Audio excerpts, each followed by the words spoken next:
ایک سنار نے گلی میں ایک یتیم چھوٹے سے بچے کو گھومتے دیکھا تو سنار بے اولاد تھا، بچے کو اٹھا کے گھر لے آیا۔ 18 سال اس بچے کی پرورش کی، اس کو پالا پوسا جوان کیا۔ سنار کے پاس وہ دکان پہ چلا جاتا، وہ کئی دفعہ دکان پہ رہتا، کئی دفعہ گھر میں رہتا۔ ایک دفعہ وہ دکان پہ تھا، بچہ گھر تھا، 18 سال کا جوان۔ اس کی بیوی اکیلی تھی، وہ جس نے ماں بن کے پالا تھا اس نے اسی پہ حملہ کر دیا، اس کا بازو بری نیت سے تھاما۔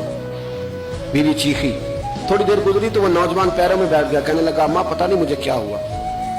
شام کو سنار آیا، بیوی چیخنے لگی، چلانے لگی، کہنے لگی آج عجیب بات ہوئی، جس کو میں نے جگر کا خون دے دے کے پالا اسی نے گندی نظر ڈالی۔ سنار محو حیرت ہے، بیوی کا خیال تھا کہ لاٹھ اٹھائے گا، ڈنڈا اٹھائے گا، نوجوان کو مارے گا، لیکن وہ رونے لگ گیا۔ اس نے کہا آج اس نے میرا بازو تھاما ہے، جانے کیا کیا ہے۔ پریشان ہونے لگ گیا، سجدے میں گر گیا، کہا تو بتاتا کیوں نہیں؟ تو وہ سنار کہنے لگا اس کی غلطی نہیں، 18 سال کے بعد آج مجھ پر بھی شیطان سوار ہوا تھا۔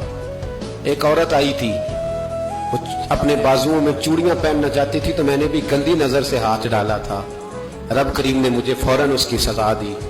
جن کے گھروں میں بیٹیاں ہوتی ہیں ان کی نظریں گندی نہیں ہوتی، جو بیٹیوں کے باپ ہوتے ہیں، جو بہنوں کے بھائی ہوتے ہیں، ان کی نظریں گندی۔